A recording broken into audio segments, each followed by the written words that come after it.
అత్యుత్తమర్యాంకులే లక్ష్యంగా నారాయణ.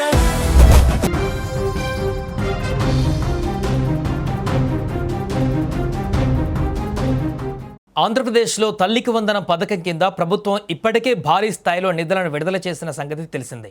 రాష్ట్ర వ్యాప్తంగా 60 లక్షలకు పైగా విద్యార్థులకు ప్రయోజనం కలిగేలా 10,000 కోట్లకు పైగా ఆర్థిక సాయాన్ని ప్రభుత్వం విడుదల చేసింది.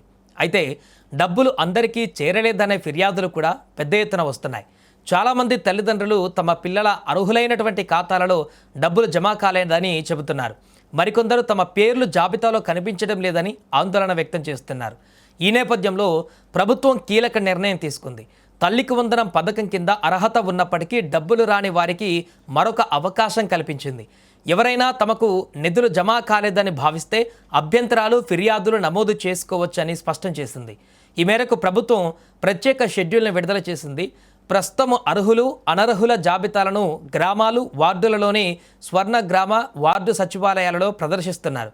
లబ్ధిదారులు తమ పేర్లు జాబితాలో ఉన్నాయా లేదా అన్నది అక్కడికి వెళ్ళి పరిశీలించుకోవచ్చు. ఆగస్టు 3వ తేదీ వరకు ఫిర్యాదులు, అభ్యంతరాలు స్వీకరిస్తారు. అర్హత ఉన్నప్పటికీ పేరు జాబితాలో లేకపోవడం, డబ్బులు జమ కాకపోవడం లేదా ఇతర సాంకేతిక సమస్యలు ఉన్నవారు ఈ గడుపులోపు తమ యొక్క ఫిర్యాదులను నమోదు చేసుకోవాలి. ఆ తర్వాత ఆగస్టు 4వ తేదీ నుంచి 10వ తేదీ వరకు అధికారులు వచ్చినటువంటి ఫిర్యాదులను పరిశీలిస్తారు.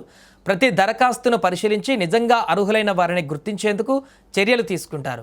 అనంతరము అదనపు అర్హుల జాబితాను సిద్ధం చేయనున్నారు. ఇక మొదటి విడతలో సాయం అందని కుటుంబాలకు ఇది చాలా ముఖ్యమైనటువంటి అవకాశం. ముఖ్యంగా అర్హత ఉన్నప్పటికీ ఏదైనా కారణంతో జాబితాలో పేరు మిస్ అయిన వారు తప్పకుండా ఈ అవకాశాన్ని వినియోగించుకోవాలని అధికారులు సూచిస్తున్నారు. అలాగే 1వ తరగతిలో కొత్తగా చేరిన విద్యార్థులు, జూనియర్ ఇంటర్లో తాజాగా అడ్మిషన్ తీసుకున్న విద్యార్థులకు కూడా ప్రభుత్వం శుభవార్త చెప్పింది. వీరిని కూడా తాజాగా అర్హుల జాబితాలో చేర్చనున్నారు.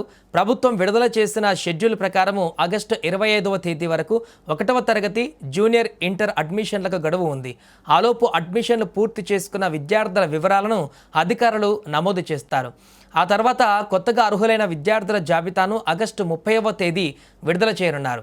అదే రోజు అర్హులైనటువంటి లబ్ధిదారుల ఖాతాలలో ఆర్థిక సాయం జమ చేయనున్నట్లుగా ప్రభుత్వం ప్రకటించింది. అంటే మొదటి విడతలో డబ్బులు రాని వారు నిరాశ చెందవలసిన అవసరం లేదని, అర్హత ఉంటే ఫిర్యాదు చేసుకొని అవసరమైన పత్రాలు సమర్పిస్తే 2వ విడతలో సాయం పొందే అవకాశం ఉందని ప్రభుత్వ వర్గాలు వెల్లడించాయి. కాబట్టి మీ పిల్లల పేరు జాబితాలో ఉందో లేదో వెంటనే పరిశీలించి ఒకవేళ డబ్బులు జమ కాకపోతే ఆగస్టు 3లోపు సంబంధిత కార్యాలయంలో ఫిర్యాదు నమోదు చేసి అవసరమైన పత్రాలతో వెళ్ళి వివరాలు సమర్పించాలంటూ అధికారులు తెలిపారు. మొత్తానికి తల్లికి వందనం పథకంలో డబ్బులు అందని అర్హులైన కుటుంబాలకు ప్రభుత్వం మరో అవకాశం ఇవ్వడం ఊరటనిచ్చే అంశంగా మారింది.